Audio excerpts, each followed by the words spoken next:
Started. Tactifly. Okay, let's try e4 again. I've been playing e4. Oh, actually, I tried d4 last time. But I haven't had a traditional e4 opening for a while. A lot of French defenses, but here's a good old Sicilian. Okay, let's play the open lines. See what he comes up with. This could be a Kalashnikov or a Sveshnikov. Sveshnikov still at e5.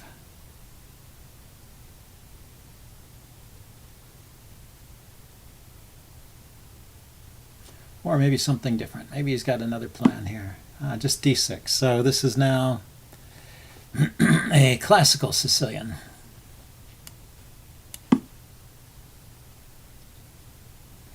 And bishop g5 is one line against the classical. I don't really know this line too well. I was playing it. I play this as black, but no one ever plays this bishop g5 move against me, so I'm not sure exactly what the plan is here.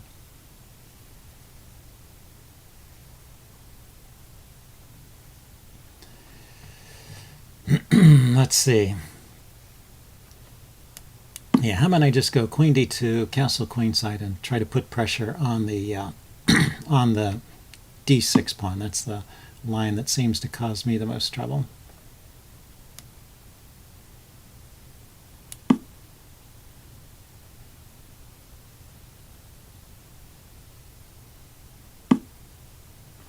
And he stops the knight from going to stops the knight from going to b5 there, which would put pressure on that pawn. So what else? How about f5?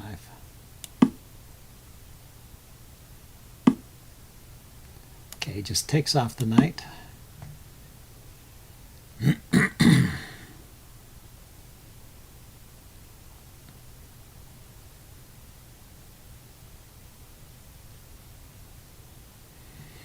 Now, I have a choice between playing e5 and f5 here, I guess. e5 hits the knight and the pawn.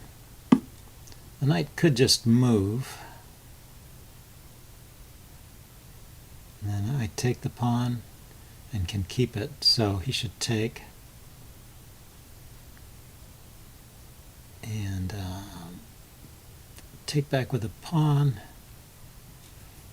Leads to seemingly a lot of exchanges, but maybe not much gain. How about getting another piece out and bishop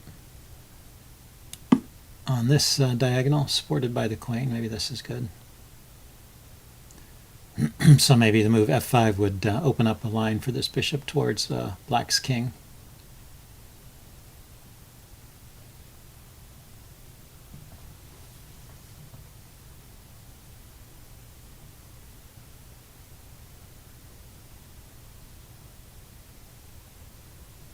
I don't really want to open up the d file and trade queens. I want to open up when, if I do open it up, I want to do it when maybe I have a rook here instead of a queen there. So the queen could drop back to e3 is an idea. Queen e3, pawn e5. Hitting the knight. Then he could play pawn to d5 though. Well, but it's not a threat because the pawn would be pinned, so I could take his knight. So after e5, he would move the knight or take the pawn again. Yeah, so that's what I think my plan is. Queen to e3 and pawn to e5.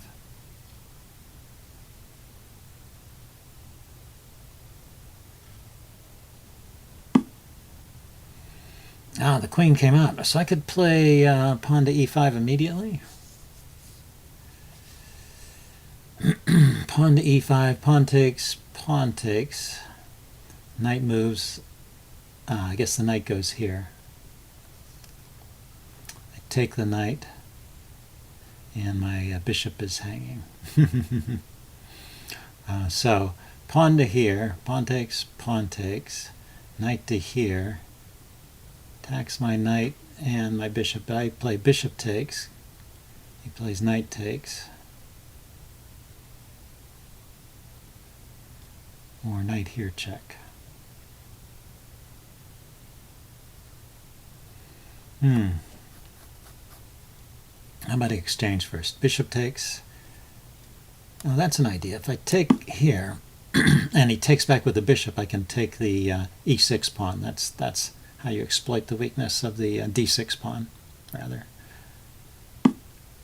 And then he wins my knight. Do I want to do this?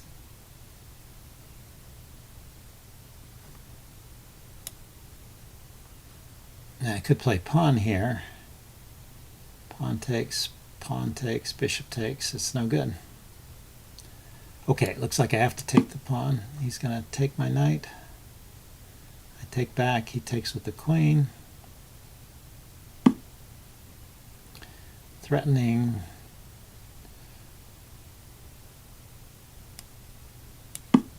Threatening queen to a1, but actually the king can safely walk away from all of that.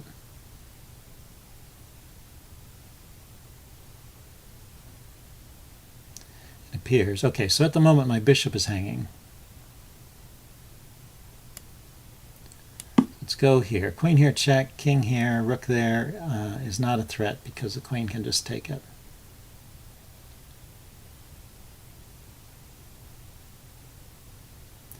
And if I get another move, I guess I will play king to b1.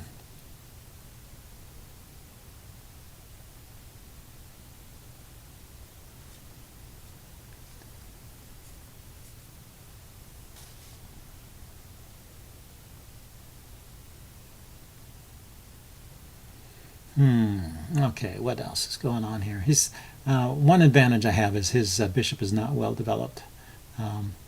And the advantage he has is he's got a safe king, and I have a messed up king position.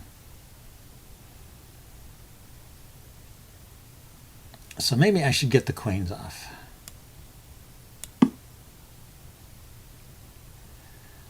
Just get rid of that threat of queen to a1.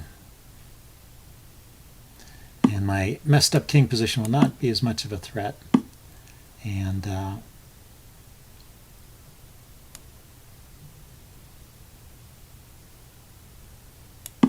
I can control this one file at least. Control of the D file. And then put these pawns on dark squares. So G3. He's going to trap my bishop. Can't play too quickly now. So where do I want the bishop to go?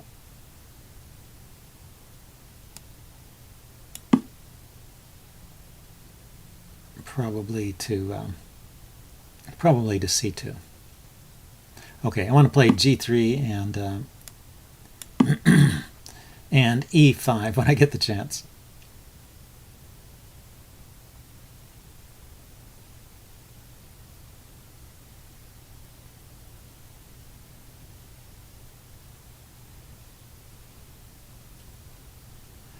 Get my pawns away from squares where they're targets for his bishop.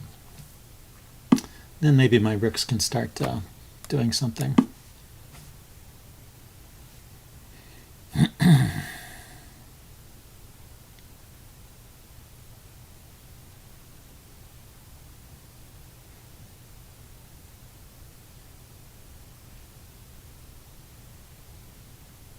A lot of my pieces are already on dark squares, but these two pawns, I got to deal with these two pawns. So I had to move G3 first, so it's safe to move E5 because his bishop was hitting on both of those pawns. And now all of his pawns are on light squares, so they can become targets for me at some point. Okay, and now this rook doesn't have to do babysitting duties anymore.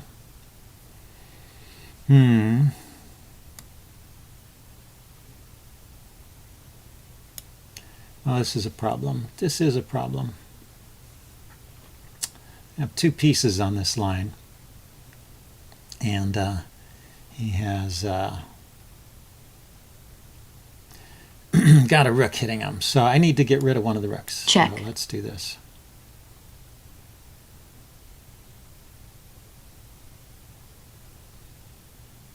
I couldn't just defend the pawn because he could attack it by playing b. Check. He could attack it by playing b4, and if I take, then the bishop behind it was hanging. So it wasn't a simple case of defending. Okay, so I've got the rook. I don't need to defend here. I can actually try and do something active with it if I can think of a plan.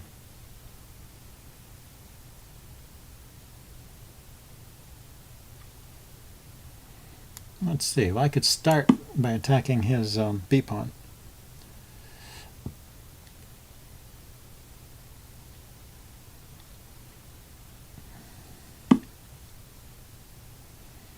And he defends.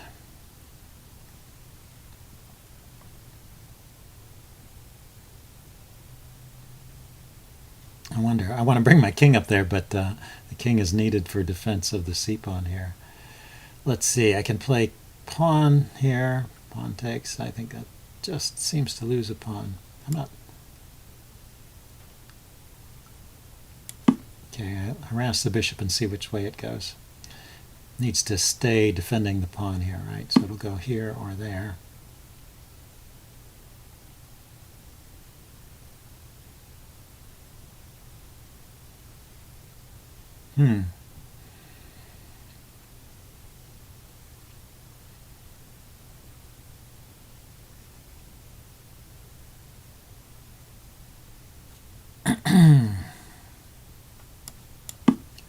I'm thinking I could sacrifice the exchange and get 2 pawns.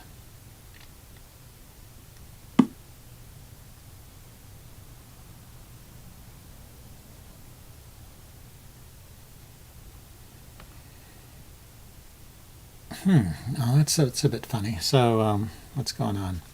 If I take here with the bishop, he's got a check to pick up a pawn. Oh, or he could just take the bishop. If I take his bishop, he takes my bishop. If I go here, he's got a check still. That's the problem.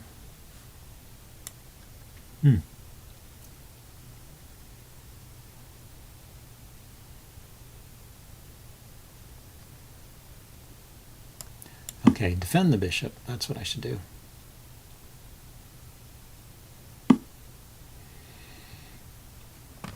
Okay, his pawn is defended. I can play here. What will happen? Pawn takes, bishop takes. He doesn't have a check. He can pin the bishop.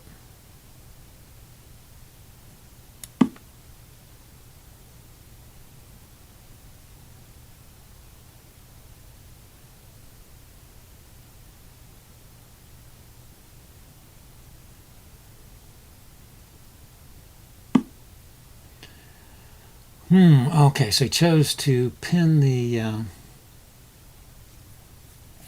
pawn instead. I can creep forward here now, right? Pawn takes, bishop takes.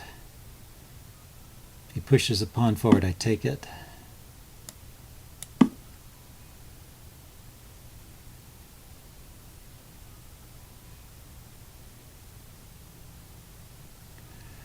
Okay. The game continues. I don't know, this may end up in a draw. There's not a whole lot left here. Even though my pawns are on good squares, if his rook gets active, he can start gobbling these pawns up. I don't have a great way to... maybe his rook is a little bit trapped. I'm trying to figure out what are my advantages here. King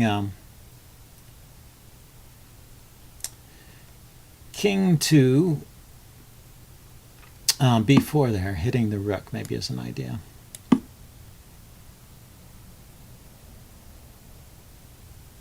I also have to make sure that he doesn't attack my pinned bishop.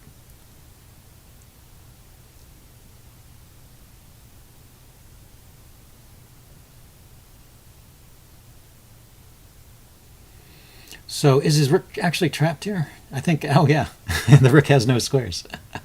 His move bishop to c6 was a self-trap. A self-trap.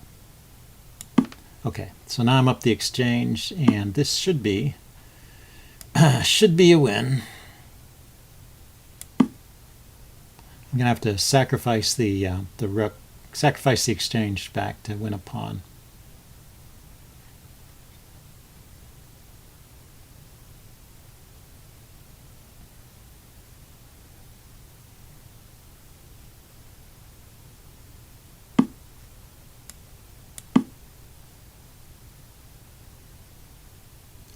But after I've got this outside passed pawn, it's an easy win.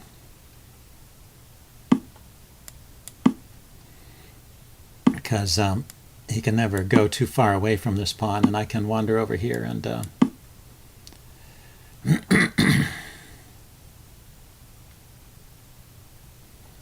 I can wander over here and eat up his pawns at my leisure. So that was probably a wasted move when I moved that pawn forward. You want to make your opponent's journey as long as possible. So he's got to go 1, 2, 3, get the pawn, and then he's got to go all the way over here. Whereas I go 1, 2, 3, and I munch these pawns, and this guy queens. So interesting game. I will do a postmortem and see you guys later. Bye.